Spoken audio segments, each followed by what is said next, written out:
Olá, companheiros de aventura! A União Fórum, parceira da Ohara Scans, está começando uma grande caçada.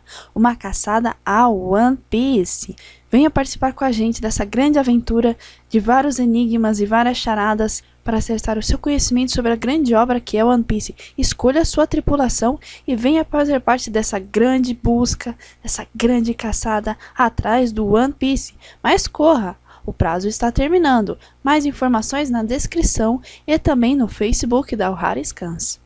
Olá, companheiros de aventura, tudo bem? Sejam bem-vindos a mais um Teorizando com Tsuki, trazendo para vocês hoje a revisão do capítulo 806. Então, não esqueçam, se você ainda não leu o capítulo, ou mesmo se você já leu, não se esqueça de conferir aqui embaixo na descrição o link da minha parceira, meus companheiros de tripulação, a Ohara Scans. Também confira o link da One Piece World e One Piece New, meus líderes de frota. Muito bem. A revisão desse capítulo vai se focar basicamente na capa e no finalzinho do capítulo, que eu acho que foram as coisas mais relevantes. Então é onde eu vou parar mais a minha ponderação.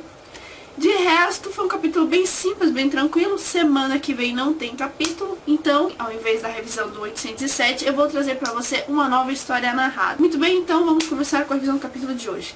Essa capa maravilhosa, linda, perfeita, que eu queria muito ver, que começa justamente com o pessoal da Vila Fuxa, né? A Vila do Luffy.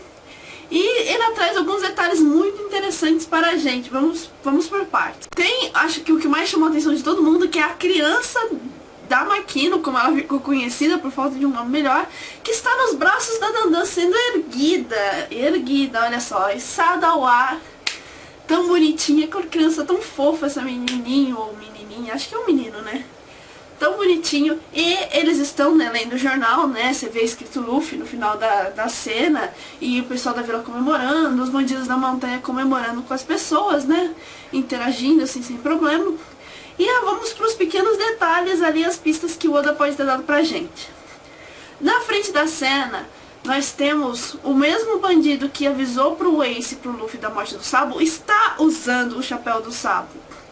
Ou seja, talvez a notícias que o Sabo tenha se tornado o segundo comandante saíram, né, ao redor do mundo, e o pessoal da Vila Fuxa acabou ficando sabendo, um dos nossos meninos voltou do mundo dos mortos. Até porque o outro, né, não tem como voltar mais. E por causa disso é uma homenagem. E também, não só isso, também tem lá no fundo da cena um outro bandido da montanha usando o próprio chapéu de palha do Luffy, né. Bem bacana, que é homenagem aos irmãos que ainda estão vivos. Outra coisa muito interessante é o dedo da Makino, o dedo que ela está segurando, não sei nem se é com essa mão, a mão que ela está segurando o sake.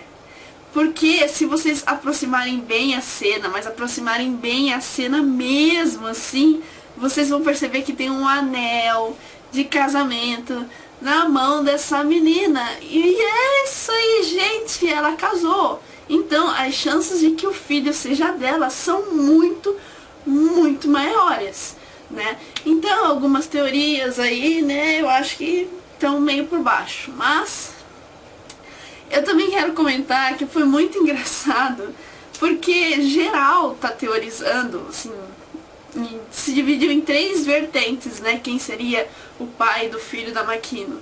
O Ace, o Sabo, agora, né, entrou nessa brincadeira também porque o cabelo do menino aparentemente é claro, e o Shanks. Eu tô achando muito engraçado como as pessoas consideram os irmãos do Luffy, tipo, extremamente transudos, entendeu? Todo mundo considera, não, esse tem filho com esse tem filho com aquilo, esse tem filho com acolá. Sabo também, não, agora Sabo e Koala, não, agora Sabo e Makino. Eu falo assim, gente, esses irmãos do Luffy estão podendo muito, cara, estão tendo filho com geral da história. Nossa senhora! Então não, eu não sou a favor dessas teorias, eu não acho que seja relevante que o cabelo da criança esteja em branco. Lembrando que criança sempre tem cabelos mais claros, né, depois escurece. E, gente, ruivo também às vezes pode ser como branco, né, às vezes ele se deixou assim só pra ficar no mistério, né, pra não deixar tão claro de quem que é o menino. Porque se você só tem duas cores, né, gente, é branco ou preto, ou deixar o cabelo branco ou deixar o cabelo meio preto, meio cinza. E isso aí poderia entregar muito mais o jogo. Então, eu não acho que isso é relevante, porque também eu acredito que o filho, me desculpe Zera por isso, mas eu acredito mesmo que é do Shanks. além da aparente atração que a Makino tem pelo Shanks no comecinho da história, né, que a gente vê assim, tá, todo um climinha bonitinho entre os dois, tem mais duas coisas que gostaria de apontar que podem ser dicas de que esse menino é mesmo do nosso realmente transudo Shanks. Até comentar pra vocês a dica que o Gabriel Girelli colocou no nosso grupo no Facebook. Se você ainda não entrou no grupo, acesse ele aqui na descrição, porque a gente sempre discute o capítulo antes da criação da pauta. Então você pode aparecer no capítulo com a sua opinião e sua teoria. Que a camiseta do prefeito está com vários desenhos em formato de S, né? Está com vários Szinhos na roupa.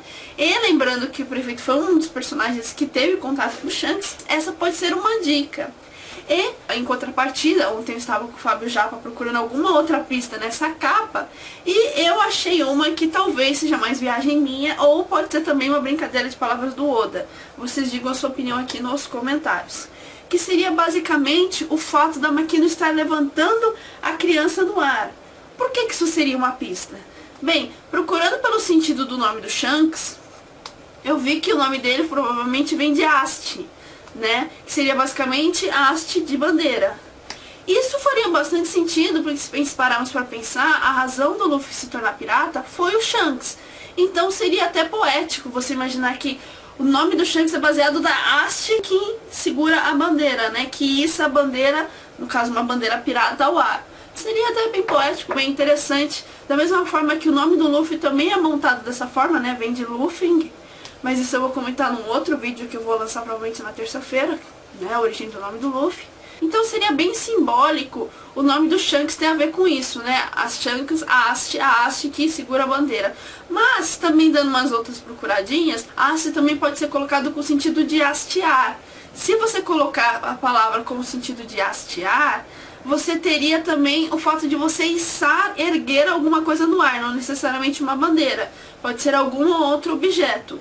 Entendeu? Então, isso pode ser uma brincadeira de palavras usando-se do inglês, no caso, em vez da mesma forma que do Luffy, vem do Luffy e se encolhe para Luffy, o do Shanks podia também ser de haste para hastear, né?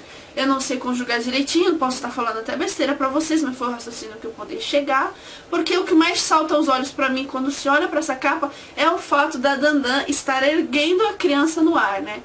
Essa seria uma outra pista de que o menino é do Shanks, né? O fato de ele estar sendo erguido no ar por alguém. Pode ser uma viagem meio longa minha, mas foi uma outra pista que eu tentei achar nesta capa. Mas enfim, vamos continuar aqui para os outros detalhes, porque senão eu vou ficar só na capa, né? Eu só peço desculpas se tiver vozes falando no fundo, porque eu tô gravando a revisão agora de tarde, né? Eu já pedi para as pessoas fazerem um pouco de silêncio, mas ninguém quer cooperar comigo aqui. Mas dando seguimento aqui para vocês, nos é confirmado que aquela inundação toda que acontece em Zou é proveniente do elefante se limpando, né? A gente até tem uma demonstração de como isso funcionaria pela imaginação da Robin, né, que ela é super sombria, mas a imaginação dela é toda fofinha. Mas enfim, também tivemos o Kinemon e o Kanjuro se ferrando bonito com essa chuvarada toda, essa água toda escorrendo pelo elefante, o que é um sério problema, né, porque os dois são usuários. Mas a gente pode torcer que aquele macaquinho ali ajude eles e tal, né, que conte alguma coisa, o fato de eles terem segurado o macaco para ele não cair lá embaixo. Mas cair lá embaixo é ótimo, né, gente?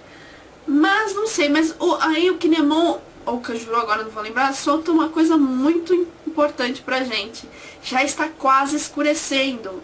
Lembrando que no capítulo anterior, a Mink, né, a Wanda, falou que o Luffy tinha sorte que a lua ainda não estava no céu, ainda não estava de noite.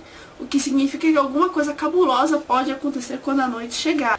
Então temos o Luffy ir abandonando, né, o lugar, né, quase perdendo o ar lá por causa de toda essa água que cai, o que é problema para os usuários, a ilha de Zou, né, porque é basicamente água do mar que cai ali em cima deles, né. A Wanda até explica pro Luffy que aquilo não é chuva, que acontece 2 vezes por dia, o que é bem importante também pra gente saber, pra gente entender como funciona, né, toda a logística de Zou, né, todo o sistema ali. E você vê que eles são preparados para isso, né, que o nível da água baixou rápido e todos esses detalhes, as construções parece que são adaptadas. Isso é bem legal, né? A gente conseguir entender como a cidade funciona. Mas interessante também foi que quando elas estão saindo, o Bebo fala assim, ai, avisa pro meu capitão que eu tô aqui porque eu não posso sair.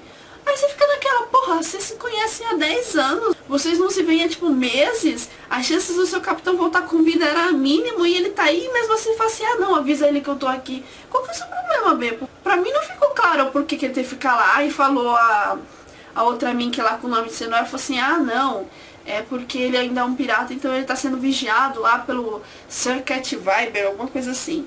Eu não sei nem se é o nome, esse é a, digamos, função do Pedro, né, porque a Wanda pode ter chamado ele de Pedro porque é mais íntima, né, e a outra Mink, já que não é muito íntima, chamou ele pelo título. Pode ser, né, parecia um urso, mas pode ser um gato também, o tal de Pedro. Eu achei muito estranho isso, né, do Beppo ter que ficar bloqueado ali, não poder sair. Esse negócio de porque ele ainda é um pirata, porque os Mugiwaras também são piratas, né? Apesar de no final parecer que eles são diferentes porque eles ajudaram os Minks com essa questão do Jack, eles ainda são piratas. Então eu fiquei um pouquinho com o pé atrás, né? Porque se porra, nem o Beppo, que tecnicamente faz parte dos Mugiwaras que são aliados, conseguiu sair de lá. Eu não sei, eu não confio completamente nesses Minks ainda não, apesar de tudo, né, mas... E o pobre Luffy foi, né, reduzido a brinquedinho de borracha. Você vê que, enquanto estão explicando pra ele, ficam puxando ele ali, até que o Sop vê lá de longe e fala assim, meu Deus, eles são mesmo carnívoros, bababá.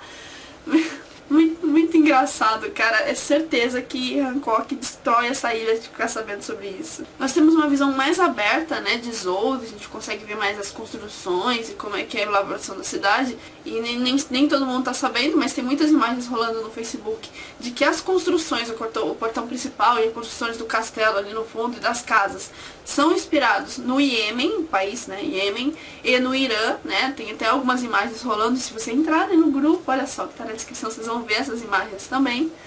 E você vê toda essa busca pelo Oda de referências, né, impressionante. E voltamos novamente para aquelas instrumentos de tortura, né, que a gente viu no comecinho de Zou, quando o outro grupo tava, né, o grupo do Zoro tava procurando, né, tava desvendando a cidade, e nós percebemos que foi trazido pelo Jack, né, não era uma coisa que os próprios Minks utilizavam, que o Jack se estava utilizando disso para conseguir informações dele, torturando, né, para que eles entreguem ele. E aí aquela questão, quem é ele? Será que é o Momonosuke? Será que é o Kaeza? O Xer? Não sei. Ou será que é o Sandy, né? Só sabemos que o personagem lá que foi preso, né, que parece mais uma vez o Pedro, não sabia do que o cara tava falando, ou estava fingindo que não sabia, né? Aí tem aquele momento comovente da Wanda lembrando, a Carrot lembrando também e tal, e o Luffy... Porque o Luffy com certeza sabe reagir numa situação pesada como essa, né? Tanto é que, como ele sabe reagir, ele até pergunta, não, mas qual que é o nome mesmo do cara que fez toda essa desgraça pra vocês? Nossa, Luffy... Perfeito sua colocação, ó, perfeito. Aí a gente tem uma outra revelação do Jack, né, que a Wanda, ela explica que, novamente, né, porque o Luffy é meio surdo, não presta atenção nunca da primeira vez, que tudo aquilo foi causado pelo Jack e que ele apareceu no obituário do jornal. Então foi confirmado que os Minks, sim, são bem informados, né? Eles acompanham o jornal, eles sabem, por isso que eles sabem dos Mugiwaras, também por causa da ajuda, mas eles também sabem isso do Jack e tudo mais. E também vemos que eles não são exatamente como a gente imaginou que eles seriam, é o ódio deles pelos humanos, o que nos leva à conclusão de que o LoL não sabe dar informação para os outros, né? Então, se o LoL acompanhasse mais o Discovery Channel, ele não teria esse problema, né? Porque todas as informações que ele deu sobre os Minks foi completamente furada. Mas... voltando à informação, né, ela disse que o Jack atacou aquela comitiva que estava levando o Flamingo, conseguiu derrubar 2 navios, mas mesmo assim foi abatido, né. Só que, né, como bom jornal de One Piece, ele falou que foi abatido, deu-se entender que o cara estava morto, né, o obituário, mas o corpo não foi encontrado, né, que nem fizeram com o Luffy antes do time skip. Ou seja, provavelmente o cara tá vivo. E ela reforça que eles nunca vão perdoar o Jack. Bem tenso toda essa situação. Então toda essa conversa é interrompida, né, quando o LoL, muito sutil como sempre, teleporta todo mundo, toda a galera ali, só ele numa posição, né, eu vou cair de pé porque eu sou fodão, e a Robin também, né, porque ela nunca cai com tudo no chão, ela também é muito elegante, param ali na frente do veículo lá dos Minks, porque o Sop gritou com eles que o Luffy estava sendo atacado, né. Chega lá, o Sop usa o Zoro de marionete para ameaçar os Minks, né, com seus comentários de que eles eram canibais e que não poderiam machucar o capitão deles, senão eles seriam atacados, né. A Wanda faz uma cara de tipo, nossa, cara, que você fala umas coisas muito burras. Eu não consigo entender que você fala de um jeito muito burro. Mas, seguindo, eles já tinham chegado na fortaleza, isso que era importante. Então, nós começamos a perceber uma coisa estranha, né? A reação dos outros Minks, a menção de que os chapéus de palha tinham finalmente chegado a Zou, né? Mais uma vez, informações do LAW, ó. Nós vemos uma página dupla linda de todo o panorama do esconderijo deles, da fortaleza deles, que são vários abacaxis.